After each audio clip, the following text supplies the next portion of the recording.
جہاں توا آیا توا دے کر گیا، قوم کو بیداری یہ عزم و جواں دے کر گیا، ابر رحمت کی طرح برسا وطن خاک پر، یوں اس زمیں کو اعتبار آسمان دے کر گیا۔ جی ہاں، وہ پاکستان جو ناگزیر تھا، جس کا صرف خواب ہی دیکھا جا سکتا تھا، جس کے سبھی مخالف تھے، ایسے کڑے وقت میں بظاہر پتلی دبلی نظر آنے والے شخصیت کے مالک مسٹر محمد علی جناح بیڑا اٹھاتے ہیں اس قوم کی ڈوبی ہوئی نینیا کو پار لگانے کا، مسلمانوں کو آزادی دلانے کا۔ وہ پاکستان جو لاکھوں مسلمانوں کی امیدوں کا مرکز اور آرزوؤں کا محور تھا، جس کی خاطر انہوں نے خون کی ندیاں عبور کی، اپنے پیاروں کی لاشیں اٹھائی، اپنا مال و اسباب قربان کر دیا۔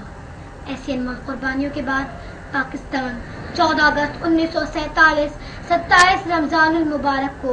قائد اعظم محمد علی جناح کی قیادت میں وجود میں آیا، اور یوں قائد اعظم محمد علی جناح نے ہندوستان کا سینہ چیر کر پاکستان نکالا۔ سیاستدان، قانون دان، رہنما، قائدین، شعلہ بیاں مقرر تو بہت تھے، لیکن کسی نہ کسی میں کہیں نہ کہیں قیادت سنبھالنے کی کمی موجود تھی۔ لیکن قوم نے مسٹر محمد علی جناح کو اپنے رہنما اسی لیے چنا کہ ان میں قول و فعل کی آندھی موجود تھی، وہ نہ دشمن کے آگے جھکے، نہ بکے، اور نہ ہی ڈر کے پیچھے ہٹے۔ جواہر لال نہرو کا یہ کہنا ہے کہ قدرت نے مسٹر جناح کو قیادت کے لیے ہی پیدا کیا ہے، دوسروں کے ساتھ جنگ آزادی میں راستہ بنانے کے لیے مسلمانوں کو مسٹر جناح جیسے رہنما کی ضرورت ہے۔ یہ بات روز اول کی طرح روشن ہو گئی ہے کہ افکار عقائد کے بغیر نہ حکومت ممکن ہے اور نہ ہی سیاست، اور اگر ہم غور کریں تو افکار عقائد قدم قدم پر ہماری رہنمائی کرتے نظر آتے ہیں، لیکن افسوس کہ اب وہ کتابوں کی زینت ہی بن کر رہ گئے ہیں۔ ایک موقع پر آپ نے فرمایا، اپنی تنظیم کرو، یکجہتی اور مکمل اتحاد پیدا کرو، اپنے آپ کو تربیت یافتہ اور منضبط سپاہی بناؤ، اپنے اندر اجتماعی جذبہ اور رفاقت کا احساس پیدا کرو، اور ملت کے نصب العین کے لیے وفاداری سے کام کرو۔ اور ایک اور موقع پر آپ نے فرمایا، 3 بڑی بنیادی باتیں جو کسی قوم کو علاقے کا مالک اور حکومت چلانے کا اہل بناتی ہیں۔ ایک تو تعلیم، دوسری یہ کہ کوئی قوم یا ملت اس وقت تک کوئی بڑا کام نہیں کر سکتی جب تک وہ تجارت، کاروبار اور صنعت میں اقتصادی حیثیت سے طاقتور نہ ہو۔ تیسری اور آخری بات یہ کہ جب آپ تعلیم کے ذریعے علم کی روشنی کر لیں اور اپنے آپ کو اقتصادی حیثیت سے طاقتور بنا لیں تو پھر آپ کو اپنے تحفظ کی تیاری کرنی چاہیے۔ یہ ہے میرے عظیم قائد کے عظیم افکار جو کسی بھی ملک اور قوم کی تاریخ بدل دیتے ہیں، لیکن افسوس کہ آج ہمارے سیاستدان اور حکمران افکار عقائد پر عمل پیرا ہی نہیں۔ یہاں تو عوام کے اوپر 6 دہائیوں سے بغیر قانون اور کلیے کے ڈھونس، دھمکی اور چبر کے ساتھ حکومت کی جا رہی ہے۔ یہ وطن جو اسلامی قانون اور شریعت کی نفاذ کی بنیاد پر حاصل کیا گیا تھا، اس کا بھی دور دور تک پتہ نہیں۔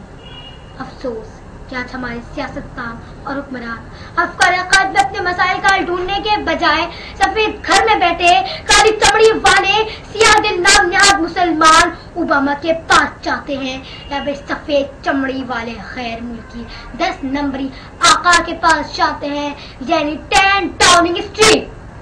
کاش کہ اگر ہمارے حکمران اور سیاستدان اپنے ذاتی مفادات اور خواہشات کی غلام گردشوں میں بھٹکنے کے بجائے افکار عقائد کی روشنی میں حکومت چلاتے تو عوام کی تمنائیں بند مٹھی میں جگنوں کی طرح نہ پھڑپڑاتی، نہ ہی ہماری معیشت طوفان کی زد میں آتی، نہ ہی ہمارا اتحاد پارا ہوتا، نہ ہم جہالت کے ایسے اندھیروں میں بھٹکتے، نہ ہی ہمارا دفاعی نظام تارنکبوت کی طرح کچا ثابت ہوتا، نہ ہی IMF کے سامنے ہمارا کشکول ہوتا، نہ ہی میرے وطن عزیز کا بچہ محفوظ ہوتا، نہ ہی قانون گھر کی باندھی ہوتی، نہ ہی چاروں صوبے الگ ہونے کے خواب دیکھتے، نہ ہی مرکزیت اور قومی یکجہتی کا تصور معدوم ہوتا، نہ ہی ہمارا شرارہ بکھرتا، اور نہ ہی دنیا اسلام کی سب سے بڑی اسلامی ریاست اور مملکت اسلامی جمہوریہ پاکستان یوں تو لخت ہوتی۔ تو قائد اعظم محمد علی جناح نے اسی لیے پاکستان بنایا تھا۔ قائد اعظم آؤ ذرا تم دیکھو اپنا پاکستان جس کے خاطر سب نے لٹایا اپنا تن من جان۔ قائد اعظم آؤ ذرا تم دیکھو اپنا پاکستان۔ افسوس کہ آج میرے وطن میں قانون انصاف نہیں، آنکھیں رسالت نہیں، جماعت امام نہیں، افراد ہے نظام نہیں، قوم ہے مگر قائد جیسا کوئی سچا رہنما نہیں۔ اے حکمرانوں اور سیاست دانوں، یہ بات کان کھول کر سن لو کہ افکار قائد کے بغیر نہ حکومت ممکن ہے اور نہ ہی سیاست، اور اگر افکار قائد کے بغیر حکومت چلاؤ گے تو بدترین اور لنگڑی جمہوریت ہی ہاتھ آئے گی۔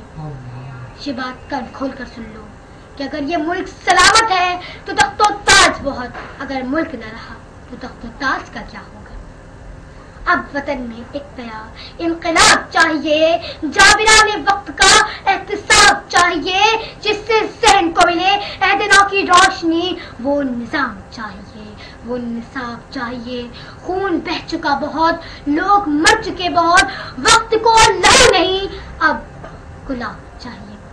لیکن پھر بھی میں اپنے وطن عزیز اور اپنے وطن عزیز کے سپوتوں سے نا امید نہیں ہوں، کیونکہ مجھے امید ہے آج بھی اس دھرتی میں ایسے سپوت موجود ہیں جو ڈوبی ہوئی نینوں کو تیرانے کا فن جانتے ہیں۔ پاکستان زندہ باد، قائد اعظم زندہ باد۔